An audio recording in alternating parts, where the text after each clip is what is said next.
Saludos amigos, esto es Iglesia Online. Ya saben que este programa pues intenta entrar a su casa, a su corazón a través de la radio y la televisión, aquí en ESNE, el Sembrador Nueva Evangelización, a través de todas las plataformas de las redes sociales para dar pues un poco de esperanza, porque eso es lo que vamos a hablar hoy. Hoy vamos a hablar de un documento jubilar.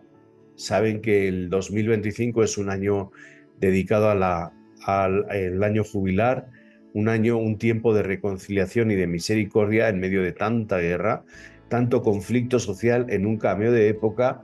El Papa Francisco en este año 2025 nos invita a vivir este tiempo de reconciliación, este año jubilar. Y lo hace, como siempre, de una manera muy original, con un documento cuyo título es La esperanza no defrauda. Un documento que yo les invito a que lo lean. Un documento en donde pues ya nos indicaba desde hace tiempo que hay guerras mundiales. Estamos en una tercera guerra mundial, pero no con dos potencias, sino con muchos conflictos en muchos países. Es un tiempo en donde hay conflictos ideológicos. Incluso podemos decir que conflictos ideológicos, polarizaciones, ha querido haber o ha habido intentos dentro de la Iglesia, pero no se han podido porque gana siempre la verdad. Les habla Monseñor Francisco Javier Acero, obispo auxiliar en la Arquidiócesis Primada de México. Con nosotros está Felipe Monroy, que también va a comentar ya ha comentado en algunos programas de Iglesia Online algunos asuntos en materia religiosa, director de EBC Noticias y de 724, experto en materia religiosa, sobre todo, gran amigo, y el incombustible Patricio Lynch, pastor allá en Argentina, en Villa San Martín, que también nos habla desde la realidad que va viviendo y desde su experiencia como pastor, también en la vida contemplativa. Bueno, la esperanza no defrauda. Año jubilar. ¿Cómo ves esto, Felipe? Pues nada, primero con un privilegio. Ustedes saben que el año jubilar ordinario pues tiene esta periodicidad de cada cuarto de siglo en donde la iglesia pues obviamente ofrece esta oportunidad de reparación, de perdón y también de introspección sobre lo que se ha avanzado y lo que ha retrocedido la humanidad en ese cuarto de siglo, ¿no? Me pongo a pensar un poco en la última oportunidad en la que se vivió ese jubileo ordinario, que fue en el año 2000, obviamente es muy simbólico, muy significativo. Todavía estábamos en esa aparente simpleza en donde las estructuras del Estado pues determinaban justamente las dimensiones diplomáticas, administrativas, ecológicas, económicas, ¿no? En fin, y en los últimos 25 años, en realidad, el mundo digital, las nuevas estructuras de poderes, de toma de decisiones, de participación social, las necesidades y las urgencias que tiene esta nueva humanidad, pues han sido sutilmente diferentes, ¿no? Digo, en realidad ha cambiado el perfil del mundo y también de sus propios conflictos, ¿no? Y en este jubileo el Papa pues nos convoca justamente a que la esperanza eh, como esta refortaleza, o no sé si cómo llamarlo, estoy inventando yo creo que las mismas palabras que hace Francisco, ¿no? Que siempre tiene ahí unos neologismos importantes, la posibilidad de participar en una reparación, no viene solamente de estas estructuras macro, ¿no?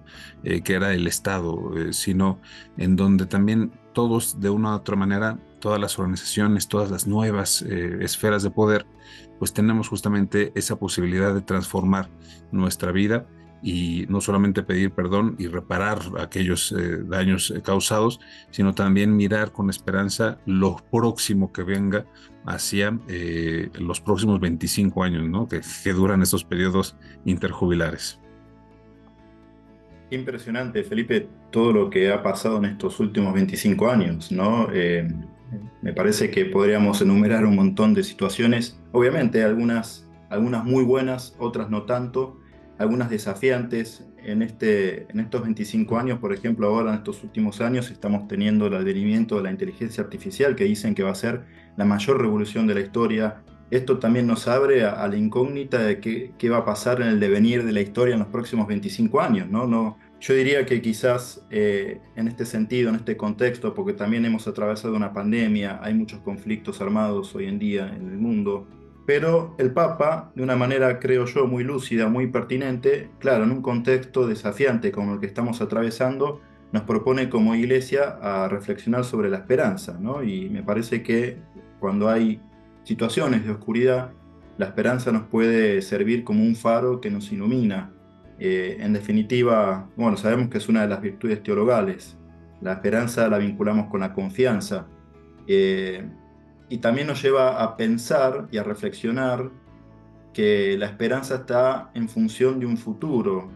Y para nosotros los cristianos, el futuro está en manos de Dios. El futuro es de Dios que viene hacia nosotros, ¿no? Es un futuro que viene al presente, que nos viene a motorizar, que nos viene a decir como muchos místicos, me viene ahora esta frase de Juliana de Norwich en la Edad Media, ella decía, todo va a terminar bien.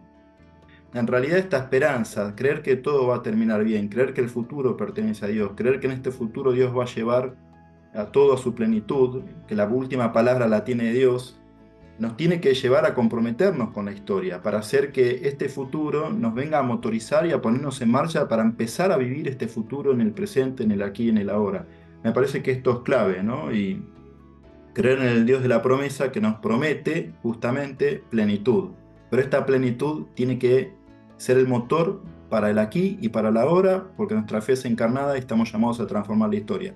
No sé qué va a pasar en los próximos 25 años, lo vamos a ver a Monseñor Acero envejecer, eso seguro, esperemos que con la vitalidad de Todos. siempre.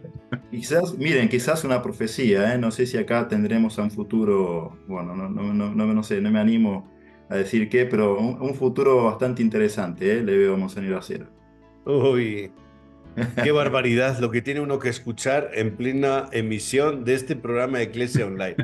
Bueno, la esperanza, yo creo que este documento, La esperanza no defrauda, además de creo que es un regalo en un tiempo de muchos conflictos, eh, tiene que ser también fuente de un compromiso personal nuestro, ¿no? Creo que debemos de redescubrir esta de la esperanza, no como dices tú, Patricio, como que mirando al cielo y esperando, sino más bien desde otra dimensión, me parece mucho más personal, que se acerca a la familia y a esos círculos cercanos que vamos teniendo, ¿no? Y creo que además no deja de ser un motivo para pues empezar a desarrollar la paz en el contexto actual que traemos de polarización, desvinculación, de guerra, de indiferencia ante este cambio climático. Yo creo que nos hace muy bien a todos pensar, ¿no? Y más que, a mí me gustaría desde aquí lanzar a todos los que piensan ir a Roma, que más que solamente pensar en visitar las 4 basílicas, creo que tenemos que pensar en cómo nosotros podemos cambiar el mundo desde mi familia, mis amigos y desde el contexto que tengo, ¿no? Porque luego todo esto también se convierte en un pequeño festín en donde nos olvidamos de lo que es esencial el jubileo. El jubileo no solamente es ir a Roma y estar en la audiencia papal, ¿no? Y recibir la bendición. Esto es muy importante porque siempre vamos a defender desde aquí, desde este programa y desde este canal y esta plataforma, es de evangelización, la comunión y la unidad con el Papa Francisco. Pero no solamente es eso, nos quedaríamos en un ritualismo. Tenemos que llevar esto a nuestra casa. La paz no empieza por una ideología y por unas estrategias de un gobierno, empieza en mi corazón. Entonces, por eso yo creo que también en el fondo del documento, la esperanza no defrauda, está ahí. Debemos de trabajarnos unos y otros para, como se decía en el sínodo, establecer un nuevo tipo de relaciones, y creo también que dentro de la Iglesia tenemos que establecer unas nuevas narrativas, en donde hay menos lamentos y ofrecer más soluciones. Felipe. Bueno, obviamente, pero me quedé mucho pensando en lo que decía el padre Patricio sobre el tema de la transformación y la motorización o la manera en cómo la sociedad se dinamiza. Y me ponía a pensar en esto porque incluso filósofos de izquierda marxista tradicionales como Slavoj Žižek hoy recuperan justamente de la cristiandad esta intención de la esperanza, no justamente con esta perspectiva narcotizante, ¿no? En donde, bueno, pues soy pobre, soy bueno, tengo el cielo asegurado, sino de qué manera esta esperanza, como este planteamiento también de Black Havel, en donde dice, bueno, la esperanza es esto que le da sentido a las cosas que hacemos, no por cómo vayan a terminar, sino porque el camino sigue marchando, ¿no? Entonces, esta transformación posible, esto que también dices, Monseñor, de cómo se puede remediar algunas de las cosas también en nuestro propio círculo íntimo, no solamente familiar o comunitario, sino social o democrático en cada una de nuestras naciones, que son tantos y tantos los problemas, que tiene que ver justo con esta riqueza espiritual que tiene la esperanza y que de repente la desvaloramos o la maguillamos tanto, ¿no? Y yo creo que justamente este jubileo tiene esa potencialidad de recordarnos a todos que la posibilidad de poner en dinámica la esperanza, por supuesto, no está solamente en lo ritual. En efecto, lo ritual nos ayuda a descubrir algunos de estos caminos, sino también en lo pastoral y en la actividad concreta del ser humano, ¿no?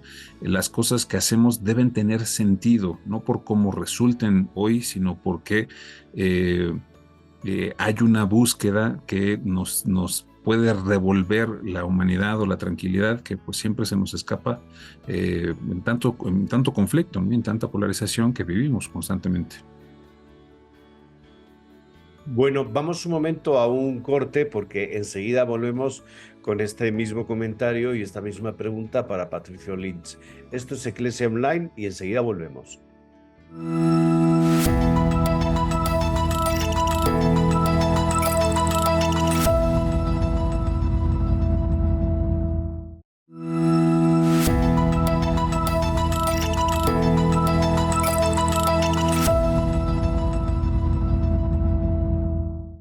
Aquí seguimos, esto es Iglesia Online, ya saben que hablamos de la actualidad de la vida de la Iglesia y de la sociedad, de lo que pasa en el mundo. Les habla Monseñor Francisco Javier Acero, obispo auxiliar en la Arquidiócesis Primada de México. Con nosotros está Felipe Monroy, periodista, gran amigo, director de BBC Noticias, también es escritor, ojo, y con nosotros está Patricio Lynch, un incombustible sacerdote argentino que desde el primer día aquí está fiel a esta llamada de Iglesia Online. Patricio, te dejamos vía libre. Adelante. Bueno, yo agradecido por sus palabras, me conmueve, Monseñor. Gracias. Me quedé pensando en algo que dijo Felipe antes. Él dijo la palabra sentido, ¿no? Y me parece que esto es profundamente existencial. No podemos vivir si no tenemos un sentido. No hay vida humana posible si no tenemos un sentido. El ser humano es un proyecto. Proyecto viene de proyectil, algo que está lanzado hacia adelante. Y acá quiero expresar cierta empatía, ¿no? Con todos aquellos que por distintas circunstancias de la vida, ¿no? A veces sentimos que queremos tirar la toalla, que experimentamos hastío, ¿no? Depresión, que nos cuesta levantarnos a la mañana. Esto nos puede pasar, pero quiero también expresar con mucha fuerza que nos conectemos con este gran regalo que nos hizo Dios. Y acá me gusta jugar con las palabras, ¿no? A veces sentimos que nos queremos resignar, tirar la toalla, pero podemos pensar, en vez de resignarnos, resignificar. Y esto es algo propio del ser humano, es aquel que tiene posibilidad de dar sentido. Aún en las situaciones más límites y trágicas de la existencia. O sea, vayamos a la Segunda Guerra Mundial, los campos de concentración. Acuérdense de Viktor Frankl, el fundador de la logoterapia. Aún en ese momento tan extremo, tan límite, tan de que uno tiraría la toalla, él pudo cobrar y dar sentido a una situación trágica.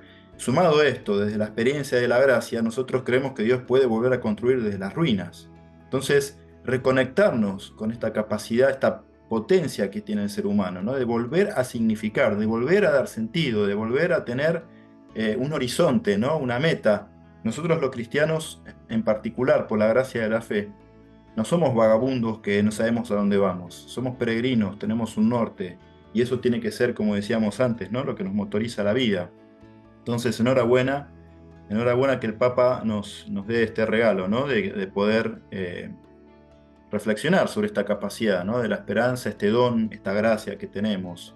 Para el aquí y el ahora, ¿eh? ¿No? Como decía Felipe antes, porque esperamos un cielo, entonces nos quedamos cruzados de brazos y me aguanto lo que me toca vivir. No, no, no, nada de aguantarse.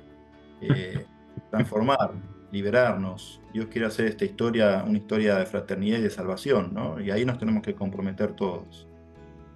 Además de este jubileo que nos invita a la esperanza, este jubileo se celebra, dentro de este jubileo se celebran los 1700 años de la celebración del primer concilio ecuménico de Nicea. Y pues conviene recordar este momento significativo. Creo que es un año jubilar donde puede ser también pues una forma de unir a toda la comunidad católica, a todos los creyentes, todos los seguidores de Cristo, para, bueno, pues en primer lugar ser corresponsables y empezar también a perseverar y custodiar esta unidad de la Iglesia. Me parece a mí que pues todo empezó en el año 325 y quiero recordar el 20 de mayo, todo esto convocado por iniciativa del emperador Constantino. Claro, el Concilio de Nicea empieza con el Concilio de Nicea una nueva etapa dentro de la Iglesia y creo que es conveniente y es muy, muy bueno empezar a recordar, al final rememorar la historia es proyectar el futuro, ¿no? Creo que es muy bueno en este momento recordar este hecho significativo histórico para la Iglesia y que pues lo recordamos precisamente porque creo que viene muy bien en este tiempo la esencia del Concilio de Nicea, traerla también al siglo XXI, en este próximo 2025, 1700 años. Felipe. Pues yo sigo pensando en que de repente en cada época de la historia de la humanidad, los conflictos cunden, ¿no? Los dolores, las necesidades, las penurias. Y sin embargo, en alguna ocasión escuché a un hermano sacerdote que decía que trataba de explicar por qué era todavía, que la palabra confusión era todavía peor que la de caos, ¿no? Y justo me ponía a pensar en esto con lo que decía también el padre Patricio, porque las dificultades están, ¿no? Es decir, las guerras, la hambruna, el dolor de la tierra, que me gustó justamente de una de las partes del documento del Sínodo de la Sinodalidad que estábamos platicando la otra ocasión, que habla sobre el dolor de la tierra y el dolor de los pobres, que justamente así se llama un documento de la Conferencia del Episcopado desde hace años, y que une, porque de repente pensamos que es disociado el tema de la pobreza con el tema de la agresión ecológica y lo imbrica, lo une bastante bien. Y también lo hace la Iglesia justamente en este periodo. Pero regresando al tema de los conflictos, creo que de repente podemos generar muchísima angustia y generar también una especie de espiritualidad milenarista o de salvación casi axiomática o automática, en donde pues no podemos hacer absolutamente nada en medio del caos. Pero bien lo dice el padre Patricio, quizá el cristiano, gracias a la esperanza, tiene el sentido de caminar, tiene o ha recibe del Espíritu esta potencialidad de encontrarle sentido al camino que emprende en todos y cada uno de sus días. Y justamente esto es lo que evita que caigamos en confusión, y por eso quizás sí es peor la palabra confusión que la del caos. Caos puede haber, conflictos sin duda alguna, es parte de la naturaleza humana. Sin embargo, cuando estamos confundidos, cuando estamos sin sentido, cuando estamos perdidos en el hacer o no hacer, en el obrar o no, eh, generamos justamente este desazón que le sobra a la humanidad. Y este jubileo yo creo que tiene esa posibilidad de recobrar ese sentido en donde despejemos algunas de las muchas confusiones en las que todavía está el ser humano y que seguirá teniendo, pero al menos sí tenemos esa posibilidad de irlas despejando. En la confusión en donde la naturaleza humana misma está siendo relativizada, en donde también la organización social es relativizada, donde la verdad misma, ¿no? El tema del sentido de la verdad o la realidad está siendo tan tergiversada todo el tiempo, vivimos en grandes posibilidades de caer en confusión, pero el jubileo de la esperanza y particularmente esta virtud de la esperanza nos ayuda a encontrarle sentido a ese camino, a no caer justamente en esa confusión y a tener otra vez confianza en los pasos pequeños y humildes y trabajosos y débiles que nosotros los seres humanos podemos dar, pero pasos al fin que llevan hacia una expectativa que dé plenitud justamente a nuestra vida hoy y nuestra vida trascendente. Me parece súper interesante, Felipe, lo que estás diciendo, porque, bueno, uniste parte de lo que Monseñor hablaba de esta mirada más histórica del Concilio de Nicea con esto que venimos hablando de la esperanza. A mí me gustaría tratar de hacer síntesis de esto porque en ese momento la iglesia estaba dividida, había mucha confusión, como decís, había polémicas, había controversias teológicas, y no tenemos que tenerle miedo a la controversia. A veces es una imagen un poco infantil o fantasiosa, ¿no? De que pareciera que deberíamos vivir en una especie de armonía del paraíso donde no hay discusiones. La discusión, la controversia fue lo que llevó a la posibilidad que los primeros padres de la iglesia y madres de la iglesia pudieran reflexionar teológicamente y llegar a los contenidos centrales de nuestra fe. En ese momento estaban divididos, estaba el arrianismo, había una herejía, los arrianos era bueno, una herejía cristológica, ¿no? Donde negaban la divinidad de Jesucristo. Bueno, gracias a esa controversia, la Iglesia Católica llegó a la formulación de la fe, donde decimos que Jesús es consubstancial con el Padre, la divinidad de Jesucristo, ¿no? Entonces, no tengamos miedo a los conflictos y a las controversias, porque eso nos puede llevar también a poder hacer un camino de fe, a poder volver a unirnos, ¿no? En aquello que nos hermana, en aquello que estamos de acuerdo, ¿no? Entonces, me parece que eso tiene que despertar la esperanza y sacarnos de la experiencia del miedo, ¿no? Que el miedo, uno tiene miedo a lo que desconoce y claro, y el desconocimiento nos lleva a ser ignorantes y ante la ignorancia a veces demonizamos, atacamos, tiramos piedras, ¿no? Bueno, es lo contrario a la propuesta de la fe, que es la confianza, es la esperanza, es la caridad, ¿no? Entonces, bueno, animarlos a todos, especialmente a los oyentes, ¿no? A renovar la esperanza. Nuestra fe no es un qué, es un quién. Nosotros creemos en Jesús, tenemos puesta la esperanza en Él. Así que, bueno, adelante. Fíjate que quisiera terminar este programa sobre pues esta preparación para el jubileo con el número 24 de esa carta sobre el jubileo, la esperanza no defrauda del Papa Francisco, en donde nos recuerda a Nuestra Señora de Guadalupe y pues lo recuerda preparando para celebrar este 5º centenario de la primera aparición de la Virgen por medio de San Juan Diego.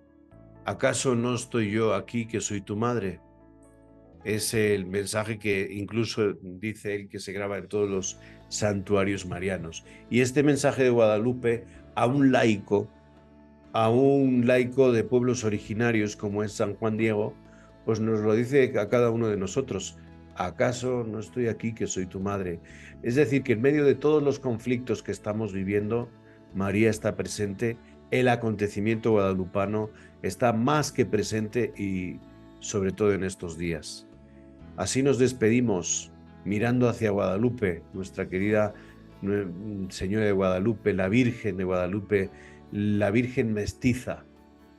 Con este recuerdo hacia ella y con esta bendición desde ella, nos despedimos en este programa. Gracias, Felipe Monroy. Gracias, Patricio Lynch. Un placer. Lo mismo digo, saludos, bendiciones. Un saludo a todos y seguimos aquí en Eclesia Online. Hasta la próxima.